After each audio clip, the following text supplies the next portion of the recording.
Bibles to Ecclesiastes chapter 9, verse 1. We are going to continue our journey through the book of Ecclesiastes, this book of wisdom from the Old Testament. And today, Solomon is going to return to a theme that he's actually talked about a couple of other times in the book, but he has a little different angle today. If you listen to country music radio, there is a song that's being played a lot right now that really has captured my attention because in some ways it is the story of my family. For generations, my family has owned a farm in Tennessee. And the song MacArthur actually captures just something about my family that I find intriguing. It begins with the great-grandfather who works the land with a mule and a plow. But he realizes that someday they're going to bury him in that dirt that he worked so hard on. And then the next generation is the Vietnam generation. The next is one who tries to convince his son that they shouldn't sell the farm. And then that last generation, the young MacArthur, is ready to sell it. He's got $1 million line he could sign his name on. But there's a whisper in the pines that's telling him, no, don't. That chorus of that song, though, is what really gets me, and it's what applies to Solomon's teaching in Ecclesiastes 9. The chorus is this: and my bloodline bled on this ground. Soon we'll all find that's where we're bound. And Father Time don't leave anyone out. When you pass on, what you're going to pass down. That song's really about death. And that may be uncomfortable for us to think about or even sing about, but it is a reality that Solomon keeps calling us back to in this book. It is this reality that someday this heart is going to stop beating, these lungs are going to stop breathing, and I am going to die, and so are you. And I've thought about it a little bit this week, like, why does Solomon keep coming back to this? Because whether it was 3,000 years ago or today, people are in denial. We live as if this isn't going to happen to us. Like death is something for everybody else, but it's not coming for us. And Solomon would say that if you really know the truth about the fact that you're going to die someday, it will equip you to live the life that God desires for you. So we're going to look at a big chunk of this chapter today. And there's something that I want you to see in this chapter that's very important before I begin reading it. And for those of you who've kind of been with me for the entire series, you've heard this phrase before. If you're new to this, or maybe you've kind of jumped in the middle, that's great. But I want to give you there's this little phrase that Solomon uses over and over. It is the phrase, under the sun. He uses it 28 times in this 12-chapter book. Now, when an author uses a phrase like that multiple times in the Bible, he's trying to tell us something. There's something that he's pressing us toward. And when Solomon uses that, by the way, he's going to use it 4 times in the verses that we're going to read. Of the 28, 4 times are right here. And what he's trying to say to you when he says under the sun, he's talking about a limited horizontal perspective. He's not talking about a life where we look to God for guidance, where we see God's eternal purpose, but it's just like this mortal life, the time we spend on this earth. That's what he means by under the sun. So let's listen to what he has to say to us in verses 1 to 6 of Ecclesiastes 9. Indeed, I took all this to heart and explained it all. The righteous, the wise, and their works are in God's hands. People don't know whether to expect love or hate. Everything lies ahead of them. Everything is the same for everyone. There is one fate for the righteous and the wicked, for the good and the bad, for the clean and the unclean, for the one who sacrifices and the one who does not sacrifice. As it is for the good, so it also is for the sinner. As it is for the one who takes an oath, also for the one who fears an oath. Here it is. There's the fate. There is an evil in all that is done under the sun. There is one fate for everyone. In addition to the fact that the hearts of people are full of evil and madness in their hearts, but while they live, after they go on, they go to the dead. That's the point. Psalm says for everybody, that's what happens. You go to the dead. But there is hope For everyone is joined with all the living, since a live dog is better than a dead lion. For the living know that they will die, but the dead don't know anything. There is no longer a reward for them because the memory of them is forgotten. Their love, their hate, their envy, all have disappeared, and there is no longer a portion for them in all that is done under the sun.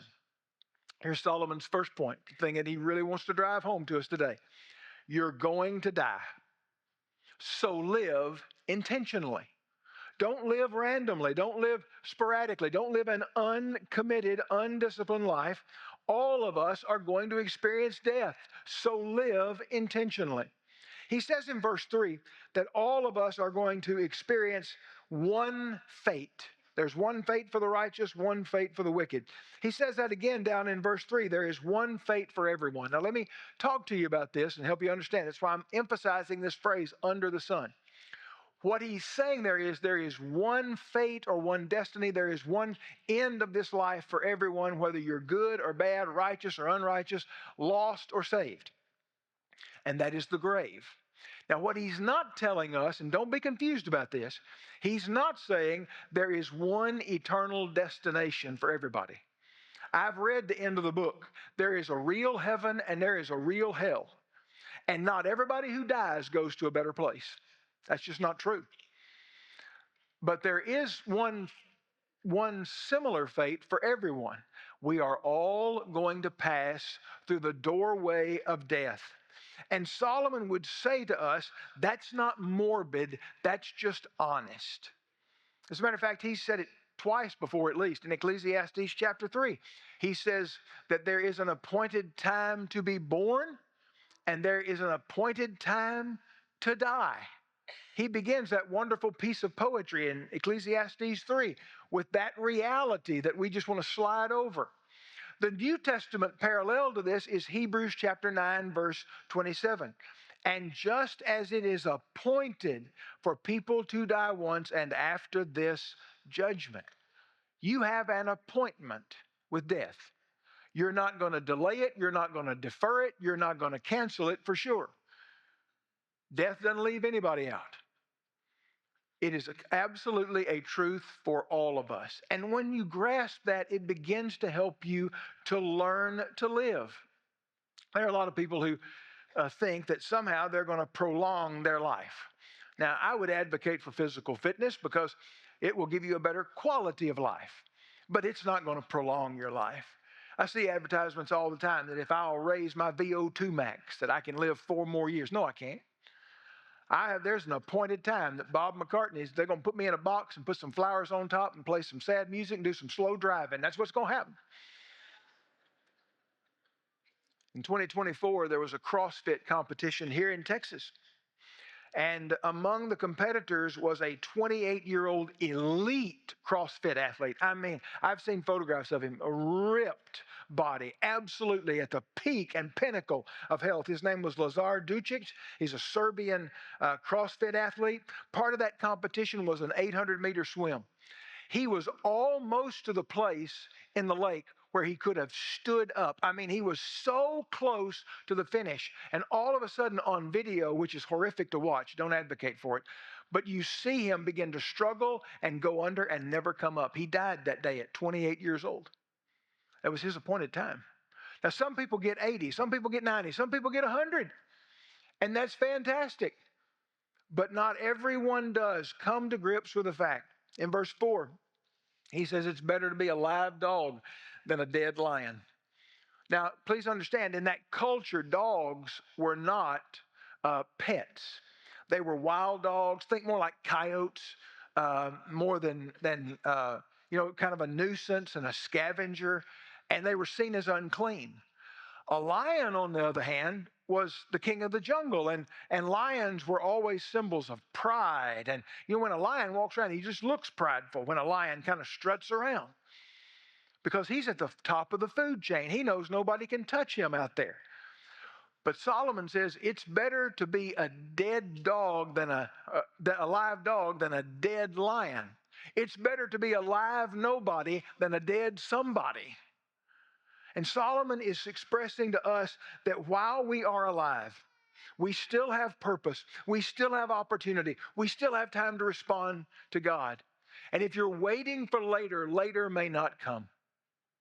But listen to something else that he tells us. This has really gotten my attention this week.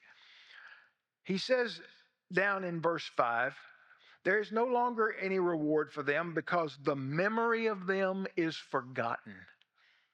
The memory of them is forgotten. I want to do a little quiz with you, not out loud. I can name both my parents. You can too. I can name all four of my grandparents. Can you name all four of your grandparents? You have 8 great grandparents.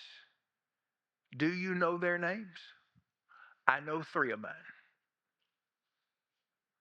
You have 16 great great grandparents. I know the name of 1. The rest of them are forgotten. Don't worry about your legacy. Live for Christ, die, and be forgotten, and it'll be fine. As long as God remembers your name, you'll be just fine. He's the only one that needs to know it. So Solomon would say to us, you're going to die, so live with intention. Be intentional about your life. And then Solomon turns his attention in a little bit different direction, which, breathe a sigh of relief, is a lot more positive. This is where Solomon turns his attention to say, okay, since we've come to grips with that, how should we now live? And Solomon's going to give you 4 principles, 4 directives to live in light of the reality that this life is not forever. Here's number 1, which is number 2 in your outline. Enjoy the life God gave you. Don't wait for later. Look at verse 7. Go eat your bread with pleasure and drink your wine with a cheerful heart, for God has already accepted your works. Let your clothes be white all the time, and never let oil be lacking on your head. The first thing he says to us is, enjoy the life that God has given you. In our culture, there is a sense in which we are always striving.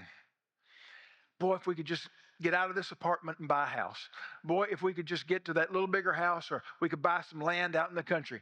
Boy, if we could just build that bigger house. Boy, if I could just trade this truck in and get a nicer one. We are always striving for what is next. Solomon would call us to enjoy the life that we have right now as an act of gratitude to God. When we enjoy the blessings of God in our life, what we are expressing is a gratefulness to God that we have them.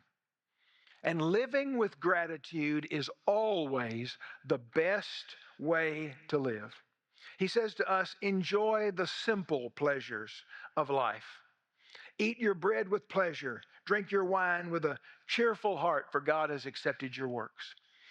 In the ancient world especially, the way that common people would consume their meals was kind of the same pattern for almost everyone. Now, Solomon was a king. He had a feast every day. I mean, he had all kinds of foods. But the average person that Solomon is thinking about when he writes this would do this. In the morning, they would wake up and they would eat a little piece of bread, maybe a piece of fruit with that. Then they would go to work. And at some time, just around noon, maybe close to noon, they would take a break and they would eat maybe a little piece of bread and maybe some cheese or something like that. And that's what they had. That was lunch. That was the midday meal. But their big meal of the day was actually after sundown. Whenever sundown happened and work was finished, they would enjoy a meal with their family. And that's what he means by God has approved your work. You're at the end of the day. You're at that big meal. Enjoy that simple pleasure of being at the table with your family. Secondly, he says, enjoy celebrations. Let's see, he says, wear white. Let your clothes be white all the time. Now, white in the Bible sometimes refers to purity, but here it's really about celebration.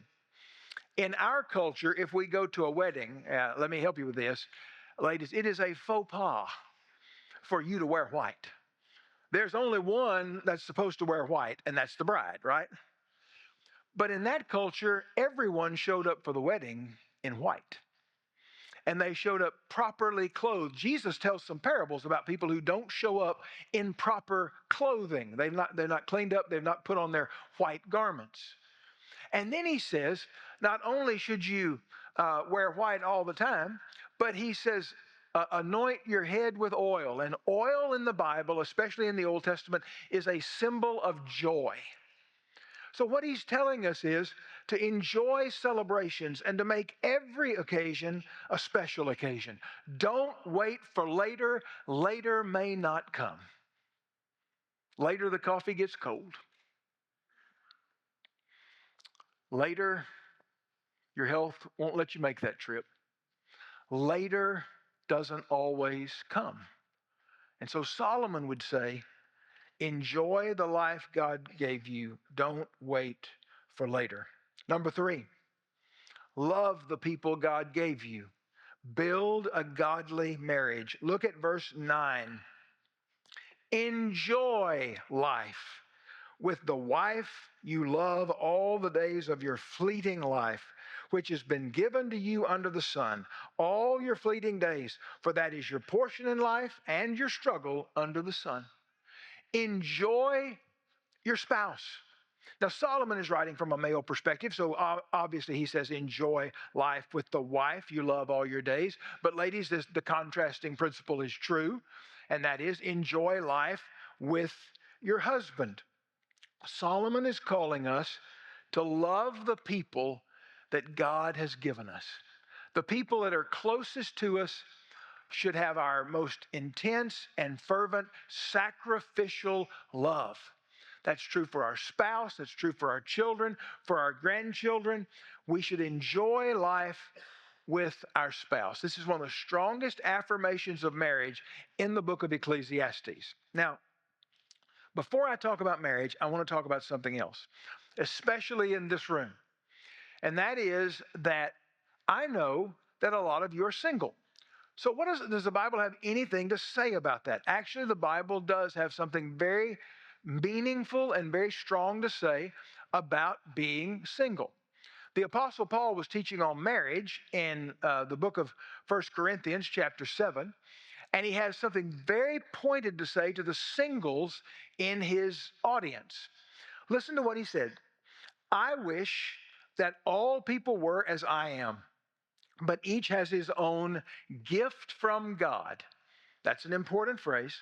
One person has this gift, another has that. I say to the unmarried and to the widows, it is good for them if they remain as I am. But if they do not have self-control, they should marry, since it is better to marry than to burn with desire. Singleness, Paul would say, is actually a preferred state for serving the Lord because you don't have all these other responsibilities. You can give yourself wholeheartedly to the Lord, which is a beautiful picture. But he also tells us a couple of things about being single, and one of them is really important. He says it is a gift from God. I know singles who feel a sense in which God has called them to be single. They don't have a desire to get married. And I want to say this, if that's you, you are a legitimate part of this church, of the kingdom of God. I don't want to diminish that in any way. But what I would say to some of you who are single is this, that it is a gift, and if you don't have it, Paul gives you a direction. You see, if you can be single and you can be holy, and not burn with passion and lust, then remain single. But if lust is something that you struggle with, then Paul would say it is a whole lot better for you to be married. The second thing I would say to this, if you can be emotionally healthy and be single, then being single is certainly a viable option for you. And also, if you can be happy being single. If you can be holy, if you can be healthy, and you can be happy being single, it's wonderful. But here's the truth. Paul calls it a gift. And most of us don't have it. There are all kinds of gifts. I have some, I don't have others. I don't have the gift of singleness or celibacy or whatever we want to call that gift. I don't have it. And so marriage is for most of us. God created marriage. He gives Adam a job. Right after he says it is not good that the man should be alone, he gives Adam this job. And the job is to name all the animals. And Adam sees the animals coming. There's a male and a female. There's a male and a female cow. There's a male and a female horse. There's a male and a female elephant. And he realizes there was no counterpart for him. So God created a longing in his heart for companionship. Then God put him to sleep, took a rib from his side, formed for him the woman. And God created marriage. Jesus blessed marriage. By the way, the God who created marriage gets to define it. And Jesus defined marriage when the Pharisees came to him and said, hey, can we divorce our wives on any grounds? Jesus said in Matthew chapter 19, verse 4, haven't you read that he who created them from the beginning made them male and female? He defined marriage right there. And he also said, for this reason, a man will leave his father and mother and be joined to his wife, and the two will become one flesh. So they are no longer two, but one flesh. Therefore, what God has joined together, let no one separate. God gave us marriage with 4 functions. Now, Jerry does a great teaching on marriage. He does the 2 purposes. I do 4 functions of marriage. The 4 functions of marriage are, number 1, for partnership. He says that the two become one flesh, that there's someone to lean on in hard times. There is a partnership in life, in biblical marriage. Not only that, but God created it for procreation. That's the way that babies are supposed to be made.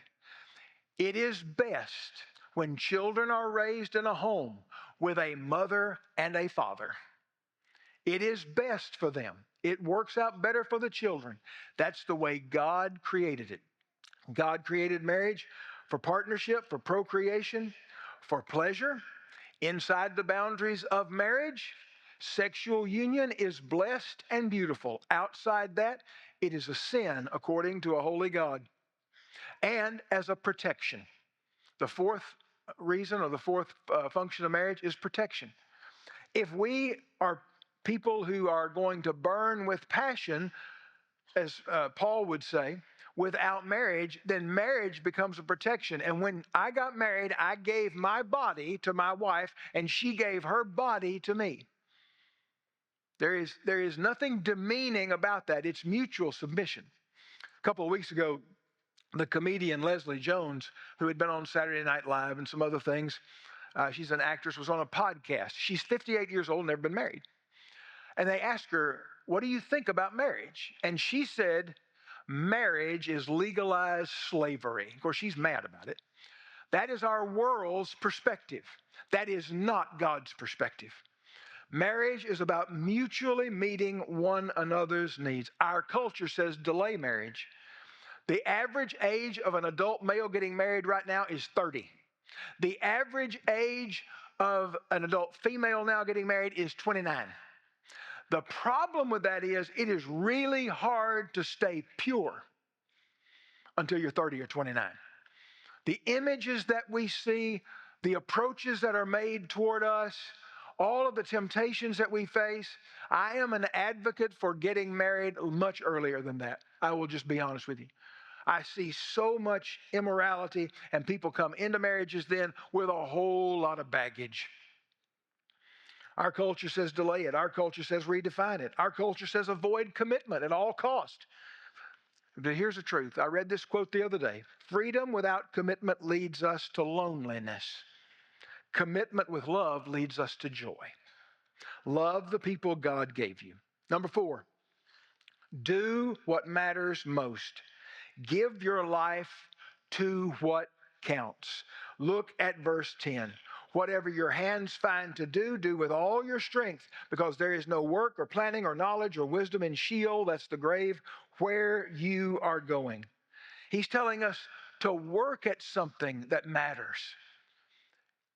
When we realize that we are going to die someday, maybe we might be a tendency to say, boy, I need to get a whole lot accomplished. But Solomon would say, I'm not asking you to do more. I'm not advising you to do more. I'm saying do what matters. Now, this is a great place for me to insert something that I want to talk about.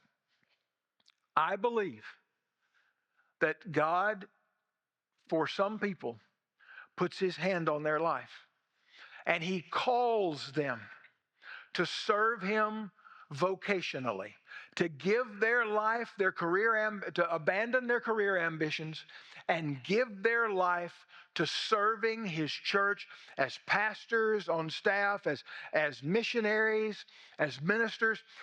God does that. And if God is dealing with you, what Solomon would say is, it is time to get after it. It is time for you to go to school, to get training, to get prepped, to get ready, to get some experience. It's time for you to be an intern in our student ministry or in our children's ministry. It's time for you to start preparing your life for that. Stop sitting around waiting. And stop asking, is there something else better going to come along? But you know what? Solomon isn't just talking to preachers here. He's talking to you. All of us. There's something God created you to do. And God doesn't just need more preachers, though there is a shortage right now, to be honest with you. People are not responding to the call. But God needs godly teachers, and God needs godly physicians and nurses, and God needs godly plumbers and painters. And thank God there's some godly people who decide to take up the uniform and serve our nation. God needs godly people in every sphere of life. I have a friend who is a coach, high school coach. And he's very bright, and he could have done a lot of other things. I asked him one day, I said, you could have made a lot more money doing something else. Why do you do this? Because coaches, I mean, I don't know if you know this or not, but none of them are getting rich unless you really get to some high level. That just doesn't work. They get a little stipend on top of their teacher salary. I said, why are you doing this? He said, Bob, you didn't know me when I was a teenager. I was on the road to either prison or the cemetery. I was either going to go to jail or I was going to die. And a coach came to our school, and he stepped into my life, and he changed my life. My life totally changed. And all of that, the coach introduced him to Jesus. Jesus changed his life. But on the human, in the under the sun perspective, that coach changed his life. Let me tell you something. Coaches change kids' lives. There's something godly about that. Whatever you do, do it with all your strength, because there's no work or planning where you're going. The New Testament parallel to that is Colossians 3:23. Whatever you do, do it from the heart as something done for the Lord and not for people, knowing that you will receive the reward of an inheritance for the Lord. You serve the Lord Christ. And finally, trust God with what you can't control. Look at verse 11. Again, I saw under the sun that the race is not to the swift. The best team doesn't always win.